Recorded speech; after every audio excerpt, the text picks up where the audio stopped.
दिल्लीतील विधानसभा निवडणुकीचा प्रचार संपला आहे आणि आता संपूर्ण लक्ष लागलंय 5 फेब्रुवारीच्या मतदानाकडे. 8 फेब्रुवारीला निकाल स्पष्ट होईल. यावेळी सामना आहे अरविंद केजरीवाल विरुद्ध नरेंद्र मोदी, म्हणजेच आप विरुद्ध भाजप.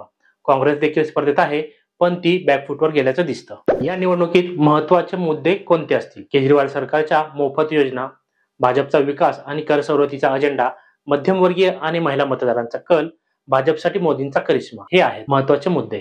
आता पाहूयात या मतदारसंघातील मतदारांची समीकरणे. दलित मतदार, येथे 20% दलित मतदार आहे.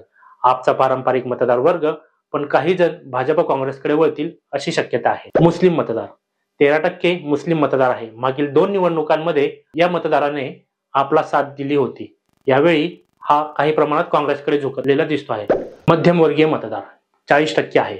हा गट किंग मेकर ठरू शकतो. कर सवलतीमुळे भाजपला याचा फायदा होण्याची जास्त शक्यता आहे. महिला मतदार, 45% असणाऱ्या महिला आतापर्यंत आप सोबत होत्या, पण भाजपच्या योजनांचा प्रभाव किती पडेल हे पाहणे महत्त्वाचे राहील. मोफत योजना म्हणजेच रेवडी संस्कृतीवर जोरदार राजकारण सुरू आहे. पण खरा प्रश्न आहे, दिल्लीकर केजरीवालांना पुन्हा संधी देतील का, की भाजप नवा इतिहास रचेल? भाजपकडून मुख्यमंत्री पदाचा चेहरा अजून जाहीर झालेला नाही, तर केजरीवाल हे मुख्यमंत्री पदाचा स्पष्ट चेहरा पर्याय म्हणून आहेत. लोकसभा निवडणुकीत भाजपने 7ही जागा जिंकल्या, पण इतिहास बघता विधानसभा निवडणुकीत दिल्लीकर वेगळा निर्णय यावेळी घेतील का? दिल्लीतील निकाल भाजपसाठी प्रतिष्ठेचा आहे.